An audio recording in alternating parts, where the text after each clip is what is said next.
Hello and welcome to a very special edition of the Hong Kong Race Day for the 149th BMW Hong Kong Derby to be run this Sunday at Sha Tin. As you can see behind me, we've just had the barrier draw. It is all done and dusted. Goes down at 7:05 Australian Eastern Daylight Time this Sunday afternoon. 14 runners to go through here. We're going to go through all 14 runner by runner. So we're going to start off at the top. Number one, we'll get into it, Little Paradise. He was a winner 2 starts ago of the Classic Mile. And we're going to take a look at that replay now because we can sort of go through it because this 4-year-old series, it's so important looking at the 2 lead-up runs. We'll look at the Classic Mile that we've got on your screen here, look at the Classic Cup, and then we're going to take a look at a run of Emblazoned. But most of the horses come through here. You can see Little Paradise in the purple sort of mauvey colours, well back, just strung up for a run, absolutely nowhere to go. Vincent Ho ducks back inside. He eventually gets over heels right about now, and he's going to absolutely bomb them and win this race with ease. It was a blitz. It was an absolute blitz. You've got Top Dragon there about getting checked through the fence as well there. Beauty Bolt's up there as well, and Sagacious Life who's in the field as well, finishing off. And there's Invincible Ibis, the 3 out wide. But Little Paradise, phenomenal there. He's the only one you wanted to take out of that. Problem is in the Classic Cup at his next start, he missed the kick. He looked like he was going to run last on the turn, then picked up the bit to charge through the line for a really good finish off there. He's drawn out wide in barrier 10 now, and if he half misses the kick, he's probably going to go back to last here, and that's a big knock for mine. I don't want to be with him just because of this barrier draw all of a sudden. If he'd drawn inside, he could miss the kick, go back to last and look for the miracles, but I just think from barrier 10, there's every chance he gets stuck in no man's land. Number 2 is Numbers. Of course, we know this horse well from Australia, formerly known as King of Thunder. He's been fantastic since coming to Hong Kong. He was really good in his first start on International Jockey Challenge night at Sha Tin in a race against the older horses, then won a couple on the bounce and started one of your favourites in the Classic Cup, and they just simply went too fast earlier. Had a chat to Frankie Law after the barrier draw. He's like, if this horse can control his speed in the first half of the race, he's going to be tough to run downs. He knows he'll run out the trip. And barrier 13, not too much of an issue. He's going to roll forward anyway, so it could have been worse for him. So like his chances from the barrier draw, he gets more chance for me than he did sort of 25 minutes ago. Now, number 3 is Stormy Grove. He's probably going to be one of the favourites in the race here. He's been a revelation his last few starts here in Hong Kong, coming from nowhere to win his last 2, and last start was in the Classic Cup. We'll roll that replay now as well. He's in the same colours as Seraph Gabriel, who we'll touch on later. But you can just see here, he's getting sort of widest of all. There's Little Paradise inside of him. He's got those blinkers on, and he's about to let rip with a great turn of foot. You see Numbers up there in front. Huey Bowman on Invincible Ibis ducking up the inside as well. And Dazzling Fit had been wide, the trip continuing to kick on as well. And then you've got Circuit Grand Slam, who's not in this race as well, but he runs on the weekend too. You can see Little Paradise pick up later, but Stormy Grove was fantastic, as was Patch of Cosmo. Bit of a forgotten horse here, and there's Pope Cody finishing through the midfield. So this is the main lead-up race that we're going to look at here. We can go through it and dissect it. Now note, they went really quick. It was about 5 lengths faster than standard to the 600-metre mark, and they still ripped home. So it was set up for the back markers in that race, but Stormy Grove from barrier 7. He won't need to go back to last. He can settle sort of around midfield. He'll be 1 or 2 off the fence here. If he gets time to wind up and finish over the top of them, being a son of Toronado is probably going to really suit him. Now, number 4 is Sagacious Life. Really well boomed up before the start of the 4-year-old series. Didn't have the best of luck over 1,600 metres in the Classic Cup. He was good. And then he was diagnosed as Aurora, which was already previously known after last start in the Classic Cup. Zach Purton jumps off. He draws barrier 2. So he's going to get a quiet run, but he's been reefing and tearing and pulling in all of his runs this time in the 4-year-old series. So I really want to risk him at the moment. He'll be big odds. So if you've been with him before, you can follow him up with some confidence. One of the winners of the barrier draw is number 5, Invincible Ibis, for Mark Newnham and Huey Bowman. We've seen him in both of those runs there. He was favourite in the Classic Mile. He got too far back and couldn't sprint over the top of them, so he had to make the long winding run around all of them. And then last start, Bowman put him to sleep on the fence from a good gate and just snuck up the inside there. Had that run come about 50 metres earlier, he makes it a little bit interesting. But on Sunday, well, he's going to land bang on midfield on the fence. Huey will put him to sleep. Huey's won a Hong Kong derby and many derbies in Australia before. Being a hellbent is probably the only little risk for mine, but I think he'll run well. Mark Newnham, of course, looking to get a win after last year. My Wish getting beaten about that far after drawing barrier 14. Number 6 is Patch of Cosmo, who probably will be the forgotten horse in this race. I thought he was fantastic last start. First up, off a long break when he won, he was fantastic. Probably a touch flat second up, and he was great through the line last start. He's a son of Super South out of a Savabeel mare. I think he'll run the 2,000 metres out no problem. He's probably the one that you have to throw in all of your exotics because he draws barrier 6 and he maps to just get a perfect run. He's in my top 4 and he's going to be in my betting plan for sure. 4th up, he looks set to peak. Beauty Bolt, number 7. SP Punters will be all over him. He started quite short this season. He's drawn barrier 11 though, and that's a bit of a risk for mine. I don't think he's going to run out the 2,000 metres. We've got a lot of milers here who are stretching to the 2,000 metres. He loomed up in the 1800 metre race last start and didn't run out the trip.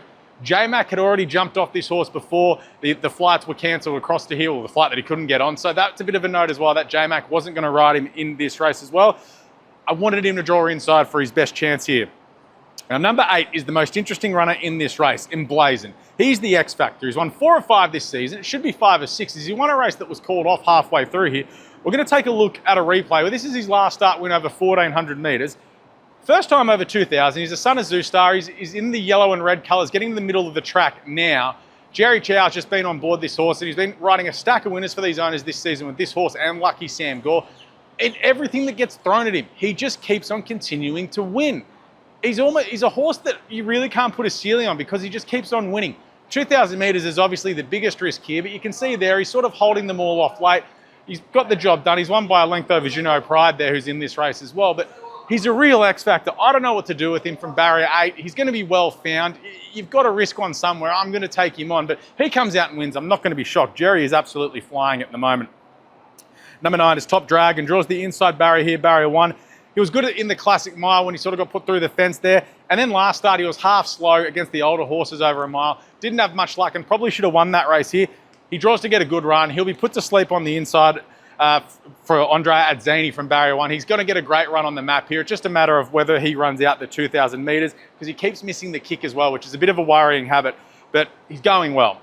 Regal Gem is your next one, number 10 now. He had a run over 1,600 metres last start, but 2 wins this season have been at Happy Valley over 1,200 metres. Comes through the same race as Top Dragon last start, and he did hit the line well there. So if you want to follow that form line, you can follow Regal Gem. He's drawn a good enough gate from barrier 4. I reckon he'll go back to last and probably try and hope that it's a slowly run race and sprint over the top of them. So I just don't see him running out a strong 2,000 metres, but he's going well. 2,000 Zoustar is the risk. Juno Pride is the next one. Draws barrier 5 for John's size. He's been okay this season. Arguably his best run was that last start run in the Class 2 behind Emblazoned. If they went further, he probably goes past him. He's a Pride of Dubai, so 2,000 metres should be okay, even though he's never run past a mile. He's qualified for the Derby, so this is the thing as well with the Hong Kong Derby. This is the race that every owner in Hong Kong wants to win more than anything else. And it's also like seen as a status symbol to have a runner in this as well. Everyone wants to have a runner in the Derby, so you can understand why they're having a crack. He's drawn a good gate in barrier 5. He can run well. I just don't think he's a winning hope. Number 12, Dazzling Fit. We talked to Luke Ferraris yesterday and we said, well, it's hard to draw worse than he did last year. Unfortunately for poor Luke, he's drawn barrier 14 again on Dazzling Fit. He wouldn't be able to believe his luck right now. He'd be feeling sick. He was probably the run of the Classic Cup last start when he was wide, no cover on that hot speed and kept kicking and kicking. What's he going to do from barrier 14? Good luck, Luke. If he'd drawn a bit softer, it was a massive chance here, but barrier 14, I think, really hurts his chances. Number 13, Seraph Gabriel. Drawn barrier 12 here. I think Zach Burton will drag him straight back to last and look for the miracle run here. Barrier 12 does hurt his chances. He's a horse that probably needed a draw quiet to sprint over the top of them. He's been going well enough this season though. Like he was good 2 starts ago and then last start was probably flat over the 2,000 metres. So I like that David Eustace took the risk, gave him the trial and the gap between runs to have him in his best possible condition coming into this. But it's a little bit of a risk for mine. And finally, number 14 for Jimmy Orman, Pope Cody. I bet you if you said to James Orman back on the August 24, 2024, when he won on this horse, or finished 5th of 9, sorry, over 13.50 at Doomben, and someone said to you, you'll be riding this horse in a Hong Kong Derby in about 18 months' time, no one would have believed him. Absolutely not. But he was good through the line last start. He's been running really well this season. And I like what he's done through the line in the Classic Cup. He's a winner over a mile. He's going to be strong late. He's just one of those horses who doesn't know how to run a bad race. Is he good enough? I don't know, but he's not going to run poorly, put it that way. Now, that is all 14 horses that we've gone through here for the Hong Kong Derby this weekend. So we're going to put some numbers together here. We're going to go with number 3, Stormy Grove on top, from number 5, Invincible Ibis, number 2, Numbers, and then we'll throw number 6, Patrick Cosmo in there as well. So we're really playing up the top of the market here. For a betting strategy, I'm probably just going to have $50 to win on Stormy Grove and $50 to win on Invincible Ibis. Make sure you do check the written write-up that will be done across Racenet platforms, and it'll be across all the social media platforms that we do have here as well. So I'll put a betting strategy in at the bottom of that as well once I sit down and properly do the form and the speed map here.